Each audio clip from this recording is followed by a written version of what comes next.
Hi guys, welcome back to Chess the Matthew. So on this video, I will show you a rare line to the 2-nets defense against the white. So the setup will start with the moves of e4 and after e5, stopping any further push of the pawn to have some space advantage, and after knight f3, attacking the pawn, knight f6 defending and also controlling the center, and with bishop to c5, vacating the f1 square and also controlling the center, and again having an early pressure to this f7 because the only defender to this pawn is the king. But the black here can simply play the move knight to f6, controlling the center and also vacating the square so that the king can have a kingside castling and also attacking this undefended pawn on e4. But with knight f6, it actually invites for white here to play the move knight to g5. The idea of knight to g5 is to defend his pawn against his knight, and with a pressure to knight takes f7, landing a fork attack against the queen and rook. But after knight g5, there is a rare line here for black to avoid a pawn down, in which, for example, on this position, the main line here is to play the move d5 to blunt the connection of this bishop and knight from a threat to capture on the f7. Because after e takes d5, we shall see in this position now that there is no connection of knight and bishop to the f7 because it was actually blocked by his own pieces on this d5. So after knight to e5, escaping from the attack of this pawn, and again attacking the undefended bishop, the bishop here, before retreating to a safe square, the bishop should play first here bishop to b5, so that after c6, d takes c6, bishop takes c6, and bishop to d3. We shall see in this position now that the white here successfully crippled the pawns, a black, but the valuation on the board here is still unequal for both sides, because even though the white here is a pawn up, but the pieces of white here is still passive because his piece is still sleeping on his own camp. So after knight to g5, instead of playing an automatic move of d5, the black here can try another line, which is to play the move d5. The idea of d5 here is opening the diagonal for his queen so that he can capture the undefended knight on g5, and also blunting any connection of the bishop and knight for a threat to capture on f7 that leads to a fork. But the white here can actually grab first the pawn on f7, and after king takes f7, again the white can play queen to f3, giving a check first.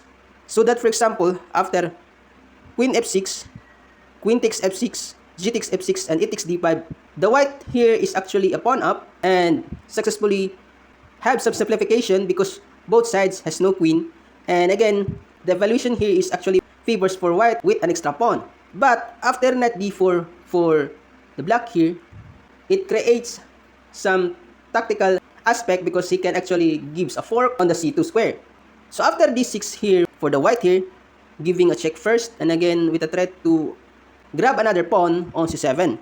But with the move king g7, and again knight to a3, the black here cannot actually grab another pawn because he will face the fork on c2 with knight takes to c2.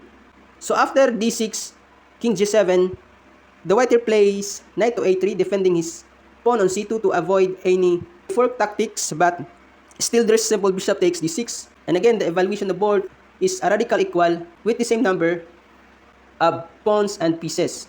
But this rare line is not actually as perfect for the white.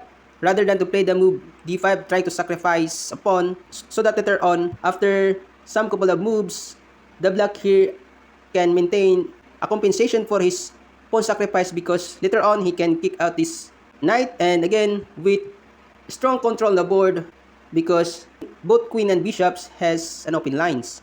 So after knight d5, knight takes f7 and king takes f7, although the white here is not obliged to play the move queen f3 to go with the simplification, the white here can actually play e takes d5 because after b5, bishop takes b5, knight d4, attacking the bishop, but there's simple bishop d3, and again the white here is actually have some initiatives with two pawns up, and again putting the black's king here to have no right to castling.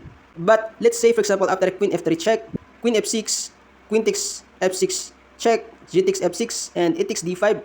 Again, the white here can try another move. Instead of playing e takes d5 after g takes f6, the white here can actually play a simple move, which is bishop takes d5, because after king e8 and c3, we shall see on this position now that on the endgame, the white here has a winning chances with extra pawn on the board.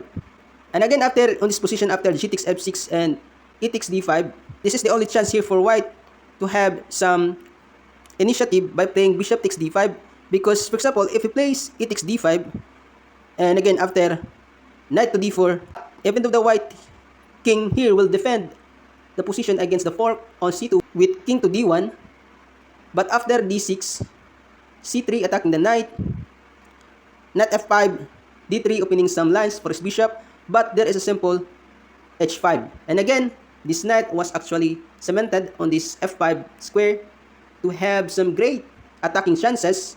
And again, with h5, it avoids any g4 push to show away this knight on this tremendous square.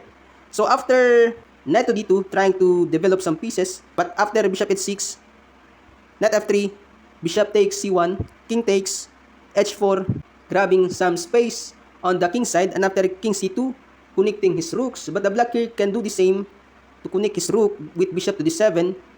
And again, we shall see in this position now that the black's pieces here is more active than the white pieces. And even though the white here is still a pawn up, but it compensates for black to have some equality with good placement of the pieces for black.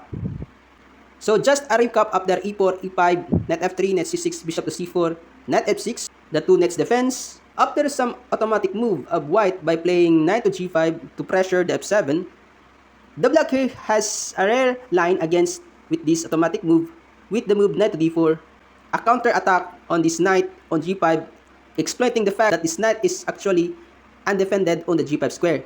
And even though the white here will go for the desperado move after knight takes f7, but there is simple king takes f7. And after queen f3, trying to go with the simplification, but after queen f6, queen takes f6, g takes f6, e takes d5, knight d4, d6 with a check, trying to open up some lines, and again trying to counter and try to gain more material on the board. But after king g7 and knight a3, there is a simple bishop takes to d6, and again it balanced now the number of pieces and pawns on the board. That actually leads to a radical equality. So that's all. I hope you enjoyed this video, and please don't forget to subscribe.